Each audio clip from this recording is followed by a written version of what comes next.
Yes. Stream is on.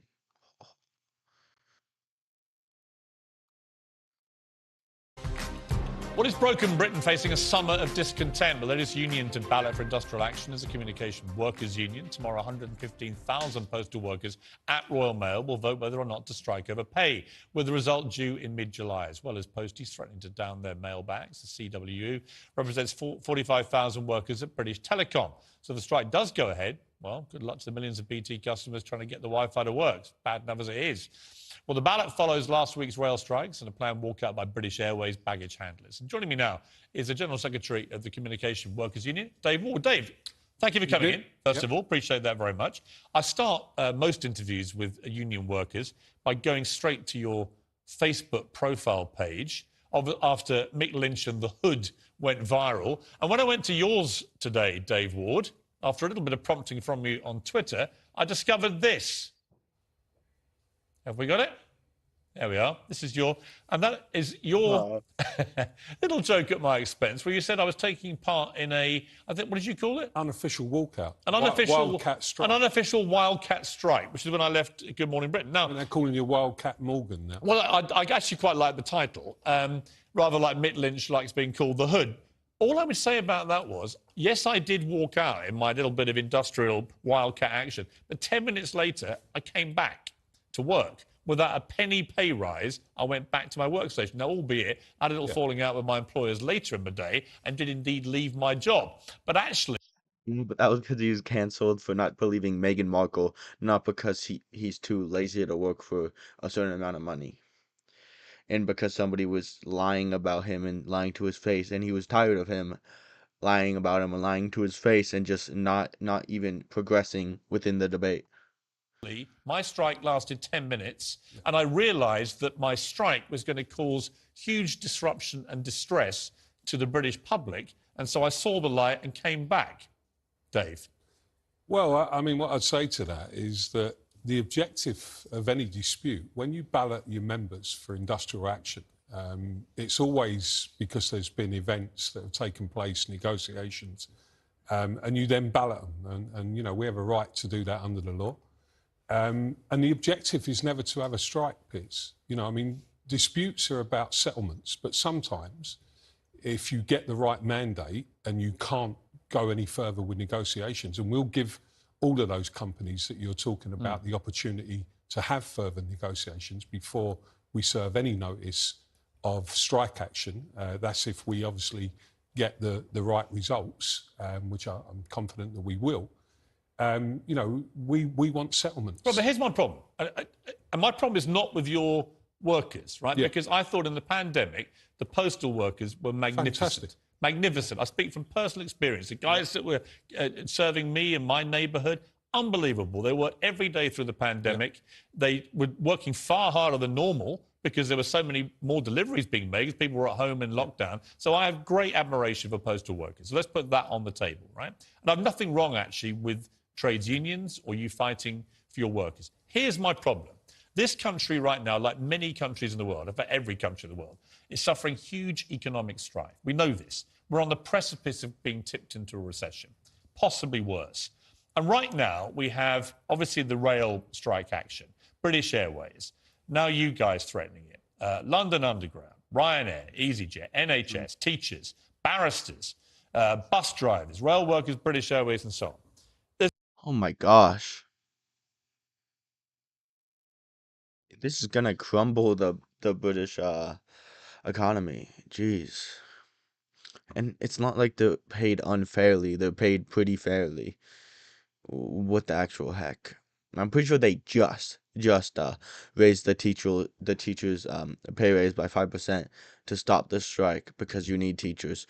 But it's crazy. It is crazy. Like, it's not like we're living in the industrial revolution where everything is with no job you can live by. Most of these jobs pay pretty well, and you could live a lot by it. If anything, if these would succeed, it might cripple the things they work for or stuff like that. Like, I don't even know if this is a good strike. I don't think it is. because all these people get paid pretty well. I'm not so sure about the postal people. I think they get paid pretty well, but at the same time, I don't even know. Like I don't think this is a good strike for any of them. And why is people from Ryanair trying to strike? That's the cheap. Maybe they should strike because they don't.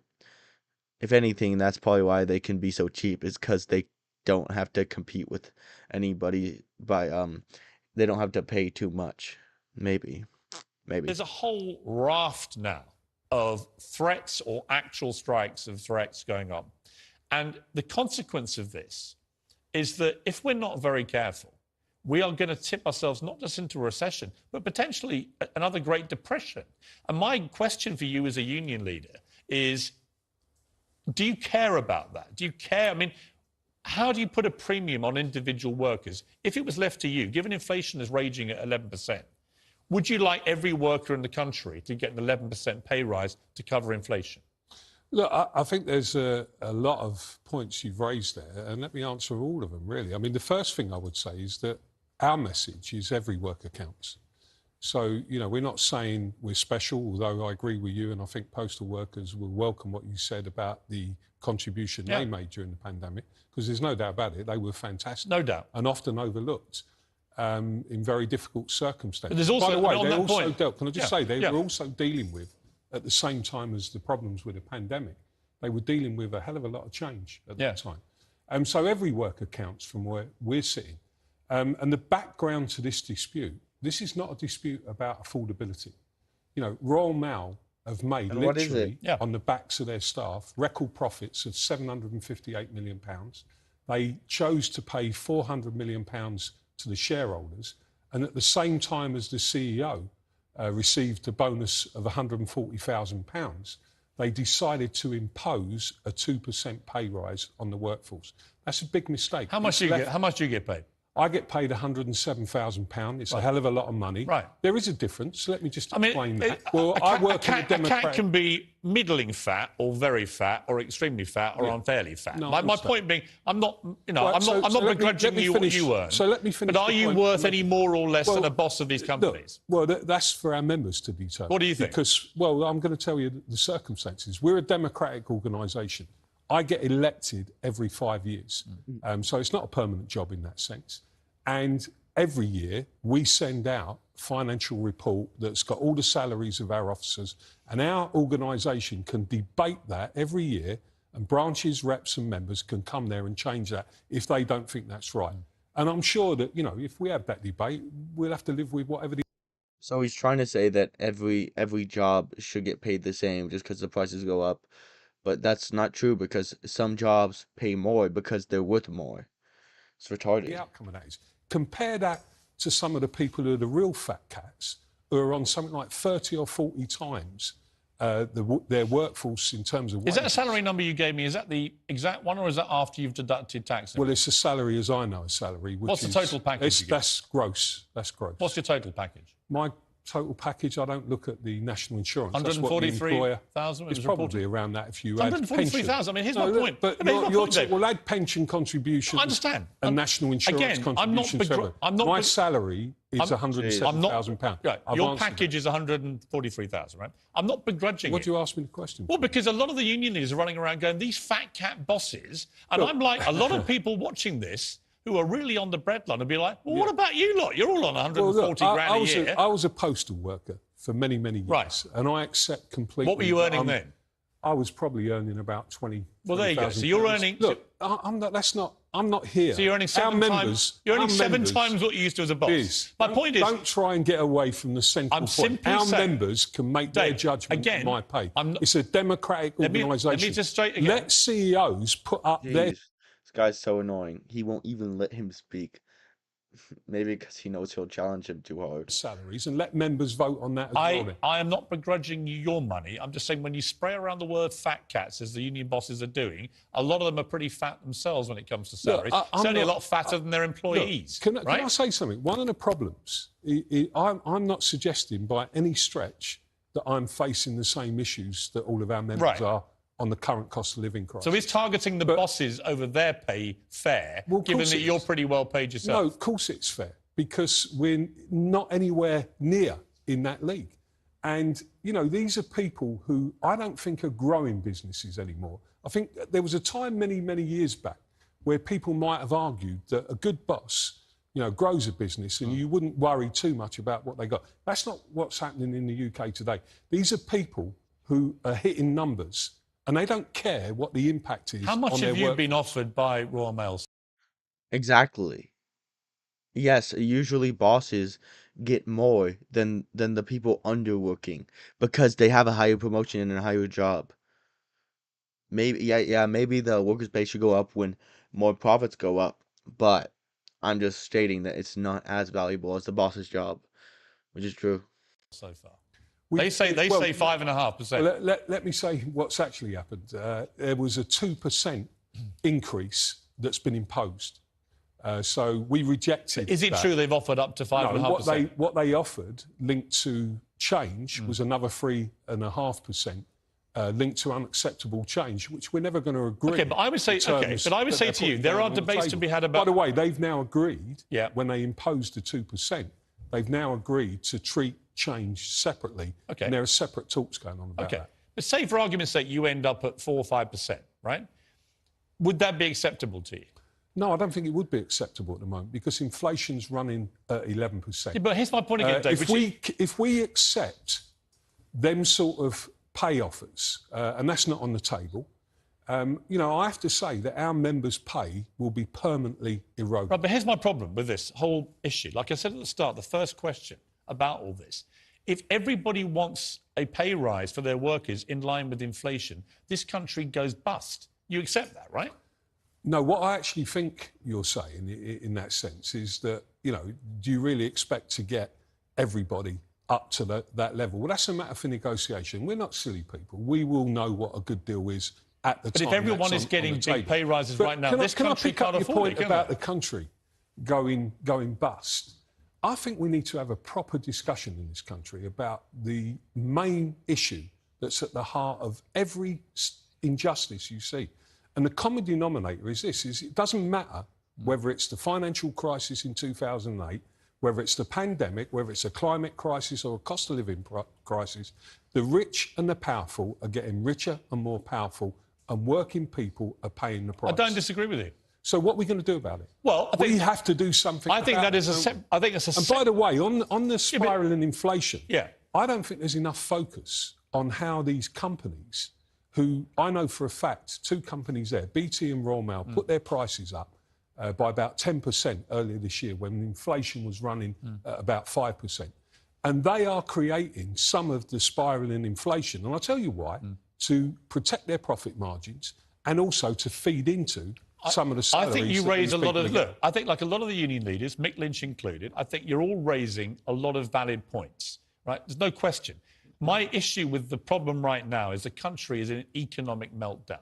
And if actually all these strikes happen, we have a terrible summer of massive discontent, we will tip ourselves into a really serious, possibly in the short term, irrevocable financial crisis, which might cause immeasurably more harm than anything we're even seeing now. And I think you guys probably know that. And you must be starting to feel a little bit uneasy that if everyone goes out on strike and everybody wants pay rises, what happens to this country? Well, look, we're not at a point where everyone's gone on strike. I believe all workers deserve higher pay in the current circumstances. It's a matter for their individual unions to deal with that. And I'll repeat what I said earlier on. No, there'll be settlements if the companies that employ these workers actually start putting decent offers on the table. Now, that's a matter for negotiation. So I think the circumstances you're talking about are unlikely to happen. But I would say to you that I do think it's time for a serious change in the UK about the whole way that we think about the world of work, the way that the economy is rigged against working people, and including that, you know, the injustices and inequalities that are growing in society. Okay, We've got to do something about You know what, Dave? I don't disagree with you, and I think working practice is changing. Join our union, Piers. Well, be a good start. I support unions. I don't see it. But I support responsible unions behaving responsibly on behalf of their workers. Ugh. I'm just worried at the moment about the greater, bigger picture for the country. This country cannot afford to start giving everybody massive pay rises. And if everyone goes out on strike without getting one, we're going to be But look, up a equally, creek Piers, without a paddle. do you accept that a They- country can't afford the inequalities that are growing at the moment? Yes. So let's agree on that, and let's work forward on all those things. I agree that some bosses get way too much money out of kilter with their performance. I agree with what you just said, and I agree that you should be supporting your workers as best you can. But I don't want to see everybody out on strike. Well, at least we're having a ballot. You just walked out. And we're having a good conversation. All right. And you Good came stuff. in, which I appreciate. Dave, good to see No you. worries. Thank you very much.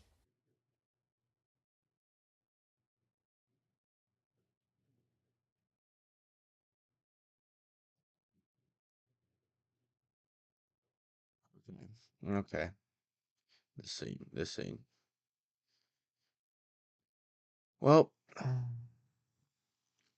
definitely some good things with that strike, but definitely some bad things. See if Piers Morgan has anything new for us.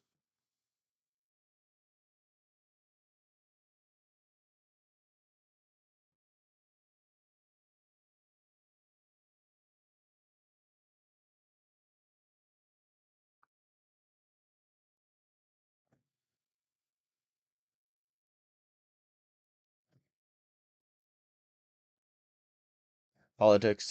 Floors. Democrats are the ones playing politics on this.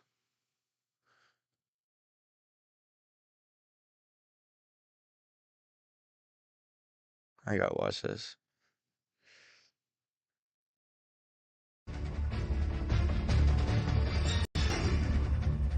Texas Governor Greg Abbott blaming the president's border policies for the intensified surge of migrants, making them dangerous illegal trek across this border. Meanwhile, a Supreme Court decision on whether the administration can end the Remain in Mexico policy expected today. Our next guest legally immigrated here from Mexico and campaigned on a strong border message to flip her Texas district red. Oh no. Republican Congresswoman Myra. I think I already know what this is because most legal immigrants hate illegal immigrants, so it'll probably be her condemning it. Honestly, because that's usually what it is. Flores joins us now. Congresswoman, first off, your reaction to the vice president saying the Texas governor is just playing politics after the death of those 53 people earlier this week. Actually, they're the ones that. First I must find this statement. Ooh,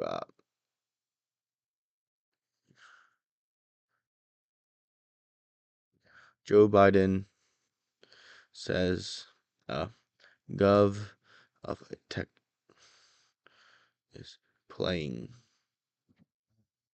politics. Look, you want to go see next, Josh? Uh, Or not really? sure, I'm streaming right now, but I'll go with you. Yeah. No, 2 people were watching.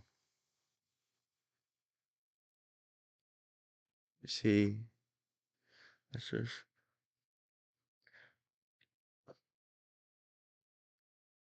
What even happened? Wait, hold What happened to on. Biden just said that someone's playing politics for some deaths. I'm trying to find out what even is.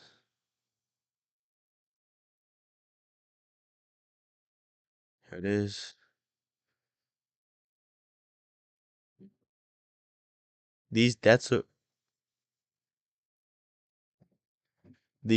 on Biden. Are they?